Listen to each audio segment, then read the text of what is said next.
Hey guys, Dakara here and welcome back to my channel, and today we're on Fringe Season 1 episode 60, and the last one we had Olivia growing quite fond of a young lad that they found in some kind of basement, but he had a really strange interaction with the observer that piqued my interest, so I'm wondering if we'll hear more from that. Also, we didn't get a follow-on from Walter about the typewriter and the raised Y, so I'm wondering if it'll go back to that because we still know that Jones is on the run. I'm excited to dive into a new episode, so without further ado, let's roll the intro and get stuck in. Here we go.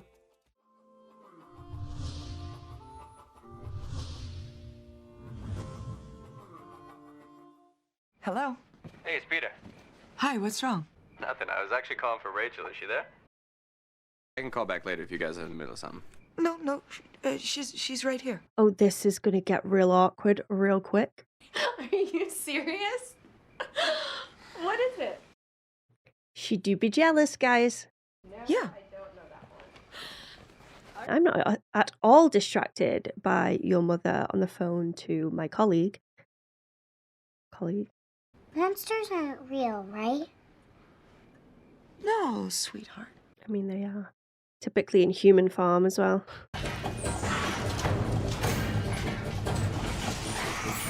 Oh, they're letting the animals free. Finish up in here. I want to see what's behind this door.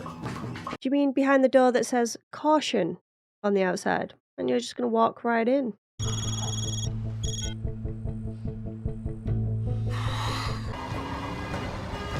Oh, he's going there in person straight away.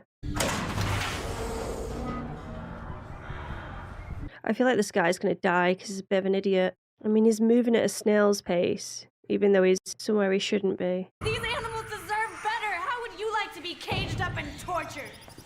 Tell me you didn't open that door in there. Yeah, you bet I did. Experimenting on animals is a crime. Somebody shut her up. Wait, no, he doesn't die, but someone, the owner of the lab does? Oh, did I speak too soon? I spoke too soon. We can't leave, Jonathan. We have to go back. No.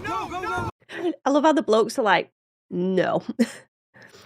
Rip, Jonathan. I don't know. I can't see anything.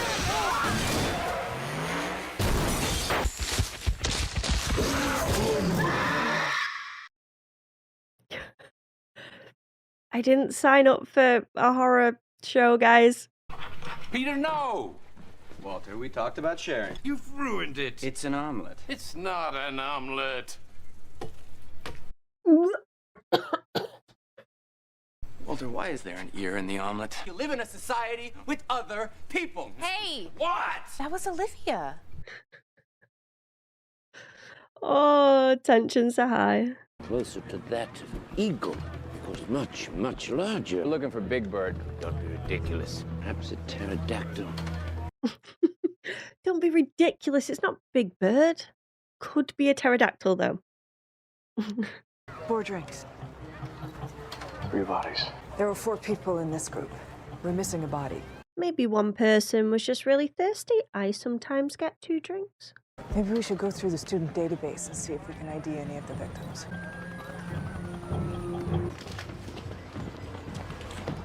Oh, it's a frat house. Olivia Dunham, FBI. Whoa. Whoa.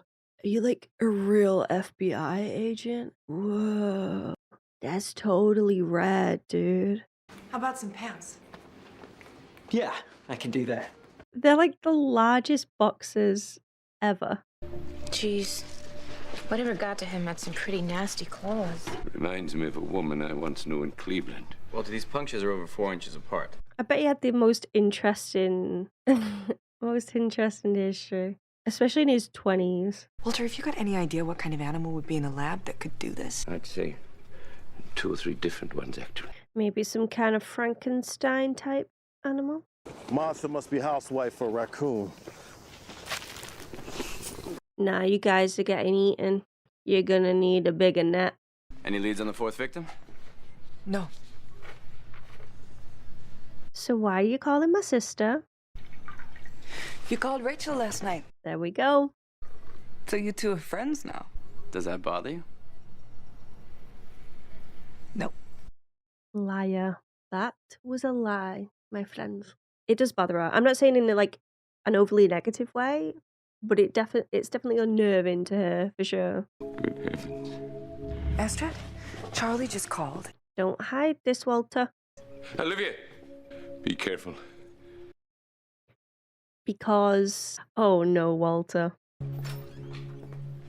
What was that all about?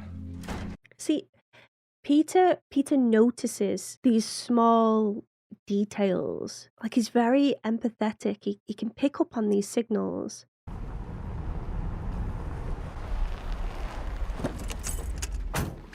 Hello? Charlie best be okay. They're not going to kill Charlie off, right?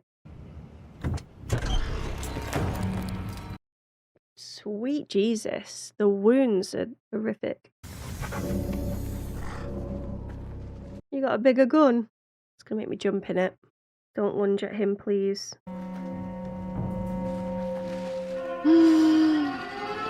What in the rookery is that? You best hurry up, Olivia. Bloody Canema. Charlie! No. Charlie! Oh, how bad is it? What was it? Wait, so was that him or was that the other guy?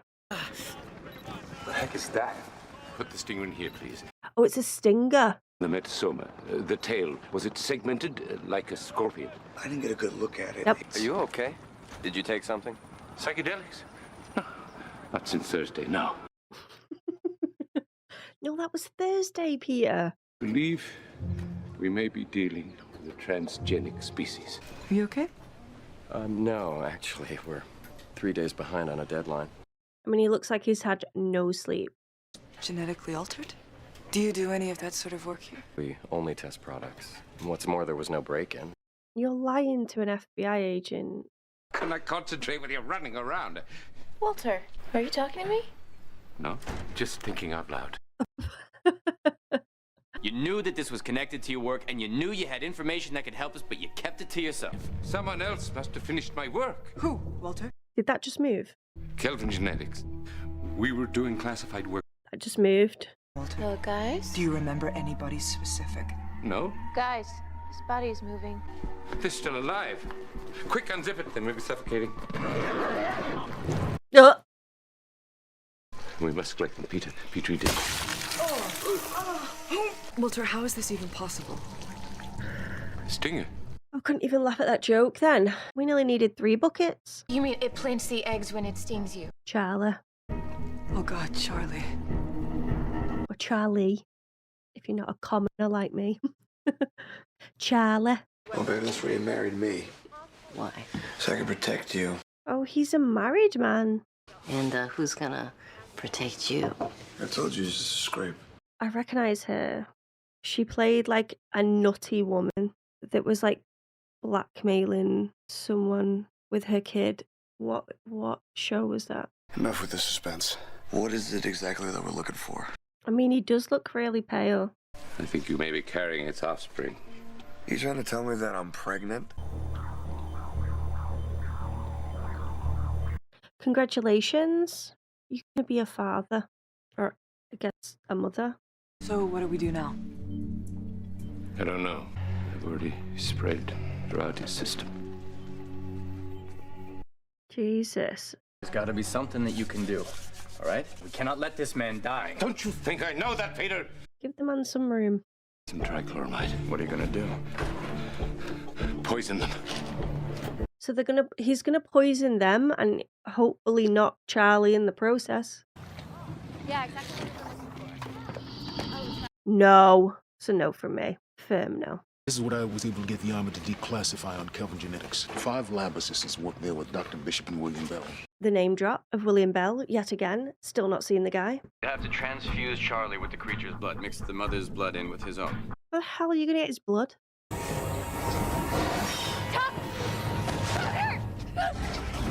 Keep moving.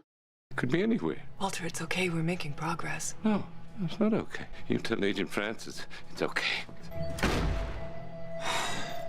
Well, this is getting to him.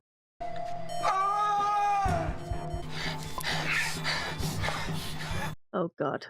Oh god, oh god, oh god. Are you actually suggesting that we go down into the sewers and wait for this thing to eat us? Well, no. Yes. Yes. Only no. Yes. No, no, no, no, no, no, no. You know, hunting this thing in the sewers. It's not a good idea, Liv. Don't get hurt for me. Well, that's not really very fair. It's not just for you as well, like, it's everyone. There's an intersection 100 feet down here that will conduct the sound most effectively. Wait, it's just the three of them? She hasn't requested backup for this? That doesn't seem right. Unless she's waiting to get eyes on it, and then she calls it in. Are you gonna be home for dinner? I don't know. Okay, all right. Well, I will see you when you get home. Bye-bye. Come on, Walter. You gotta save Charlie. Walter, is that the trichloramide? No, no, no, no! What are you doing? Should the creature consume me, it will only be poisoning itself. Walter, come back here! Stop right now! Walter! It's getting a bit choked up then. Although he definitely moves some of that metal sheet in there. He could probably break through that. Is it going to drop on his head?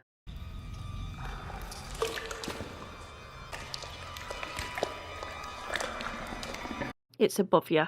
It's defo above you, innit?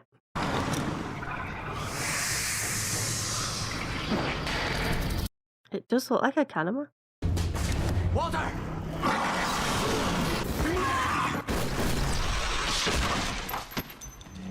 Who shot then? Oh, it was Walter. Are you okay? Yes. We're brave today. Yeah. Look. I mean, he's moving it around like this, but then the screen's not moving. Make that make sense. Now you crap him out.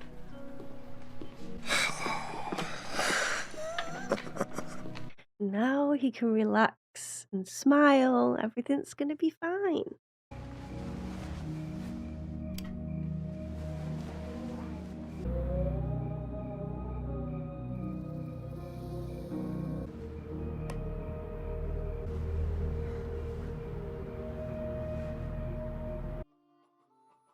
She's afraid.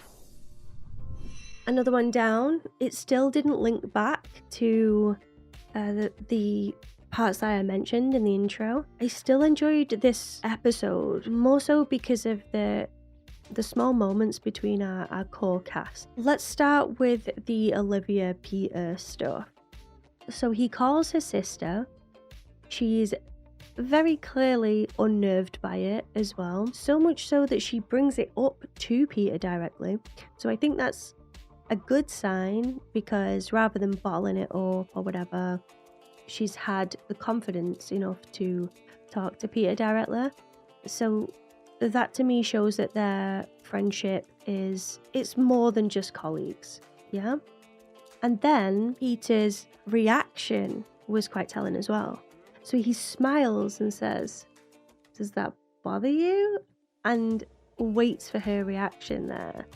I think that's because he feels flattered by the fact that it is getting to her a little bit. And maybe it's that seed that's being planted, you know? Because in my eyes, Peter's always had a thing for Olivia from the get-go. But Olivia had that much stuff going on. I don't think she allowed herself to even think about anyone else. And I think now that we've had that closure with John Scott and she's had time to breathe, the trigger of Peter kind of flirting with her sister has alerted her to maybe, again, that seed of flirtation or jealousy or whatever it may be. So I found that really interesting. Now let's talk about Peter and Walter. So over the episodes, we're 16 in now. The initial vibe that I got with Peter and Walter was just Peter was extremely angry, resentful, just disappointed in Walter as a father and possibly a person to some extent as well. And then Walter, he's so wrapped up in his career that he sort of pushes that to the forefront all of the time. And I think him being around Peter for these 16 episodes, he's had his eyes open to how much he truly cares for his son. Because we know that he does. Peter was sick and Walter did anything he possibly could to cure Peter. So we know the love that he has for him is extremely strong. But we also know that his career has taken over many a times before. And it's got him in a mess, and therefore he's missed out on a massive chunk of Peter's life. I think this episode and having Walter sacrifice himself to save everyone, Peter looked at that, and yes, he was angry and he was frustrated with Walter's decision, but everything worked out and he's took a beat and gone, you know, you were a hero today. You made a very brave choice. And Walter, I think, needed to hear that. He needed to know that his son was proud of him for something that he did. He's trying to right his wrongs. I think that's the key there. Also, we had Charlie and the introduction of his wife. I don't know if I just wasn't aware that he had a wife, or you know, like they brought it up and I've just misheard, or you know, just skipped it altogether. But him having a wife, I think, strengthens that friendship with him and Olivia, and also his character feels more real as well, and he has someone that's relying on him. They're talking about having a baby. I think it puts things into a whole new perspective when it comes to his job role and the risks that he puts himself in daily in his career. Also, he told Olivia not to die for him, or not to, you know, get into trouble for him. But like Olivia said, it's nothing that he wouldn't do for her. So it's emphasizing the bond that Charlie and Olivia have. I'd imagine in that line of work, your partner is not just a friend. It's someone that you truly trust, you rely on. They're your safety net in a lot of ways. So for Charlie to be injured or in trouble, Olivia's just stepped up and just done whatever she could to solve that. I mean, she always does, but you could see that emotion in her eyes when she was looking at Charlie. It was on another level to her usual missions, I guess. So other than those key moments within the characters, we also had Walter yet again admit to something that he's done in the past that is coming to bite him in the ass, basically. This is just the standard when it comes to these episodes now. It's what has Walter done many moons ago that has just grown into something so uncontrollable whilst he's been locked away, and then the group then has to do whatever they can to rectify that experiment. And in this case, I think Walter really took it personally, especially because he knows that lives were lost, which I find interesting because Walter, to me, has that disconnect from experiment and human life. So I've always thought that Walter would always put science over life. So if he could have a breakthrough, he's always going to go for that breakthrough. If lives are lost, well, it's worth it because we got that breakthrough. And I think him being around the group potentially and realizing the life that he has now and wanting to hold on to that because he lost so many years when he was trapped away. I think it's a different version of Walter that we're getting now, one that appreciates life way more than the one prior to being locked away, and he doesn't want to lose that now. whereas before he was probably just so wrapped up in his own experiments and yeah, just like a science bubble. But then when something is ripped away from him and he gets it back, now that he just doesn't want to repeat. Basically, he doesn't want to be stolen away from this life yet again. So this episode did feel way more fillery than other episodes. Again, still really enjoyable. It's just that the main plot arc hasn't really progressed much. I do want to say, I didn't spot the observer in this episode, which annoyed me because I've been told that he's in every single episode. Did not spot him. I wonder if he was at the park because I was so distracted during those scenes because there was obviously a child in danger. So I'm wondering if he was there then, or could he have been in the lab and I've missed him there? I don't know.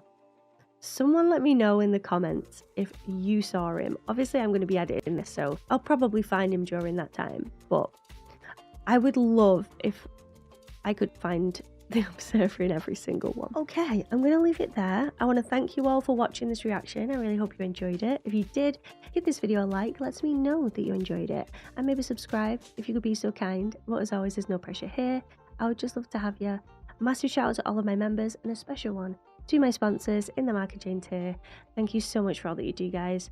And today, filming this, we have just hit 35,000 subscribers over on YouTube, which is insane. So I just want to give you all a massive shout out, and I cannot thank you enough for all of the support and everything over on YouTube. It has been a long journey, but it means a lot that you guys are enjoying the content that I'm putting out there. At least I hope you are. I mean, the numbers are going up slowly, so I'm gonna take that as a win. I will put out a video hopefully soon, and if you've got any questions at all, if you could leave them in the comment section, I'll hopefully work my way through. But yeah, watch this space for that. So thank you so much for watching, and I hope to see you for the next video. Goodbye for now. And before we completely sign off, let's quickly take a comment from the Dat Pack. And today I've chosen Michael, and Michael says, Dakara, you have no idea, or maybe you do, how much anxiety the Fringe fanbase felt back in the day at the end of each season. The show never had great ratings, they had adequate ratings, which means just enough to keep them on air. They could never get a consistent night for airing. Tuesday, Thursday, Friday. I remember going onto fan boards and begging people to just give it a try. Not many people listened. Anyway, there must have been someone at the network that liked the show, kept renewing it, thank God. I remember wishing the show could somehow get on the CW network like Supernatural, where the ratings wouldn't be as big of an issue. The truth is, all I really wanted was for the writers and creative people of this show to get a chance to tell their story from the beginning to end. And I think when all is said and done, that's what they got. And now here I am, all these years later, with a chance to kick back on Thursdays and watch Fringe again with a friend. That would be you. Thank you so much, Michael. And watch your face light up just like mine did for this amazing show. Times are good. Oh, this makes me so happy because that is literally why I do this. I want it to feel like you're just watching TV with a friend and discussing and dissecting and laughing probably at the predictions that I'm coming up with you knowing full well the outcome of each and every episode. But yeah, it feels good and I'm enjoying the show a lot. So the fact that people are enjoying my journey along with me as well, and you're giving you guys a chance to reignite that flame of an amazing show. I mean, it's why I do what I do. So thank you so much, Michael, and I hope you're enjoying the content. Don't forget, guys, if you'd like to see one of your comments at the end of these videos, don't forget to leave them in the comment section below. Maybe yours will be next. But until next time, goodbye for now.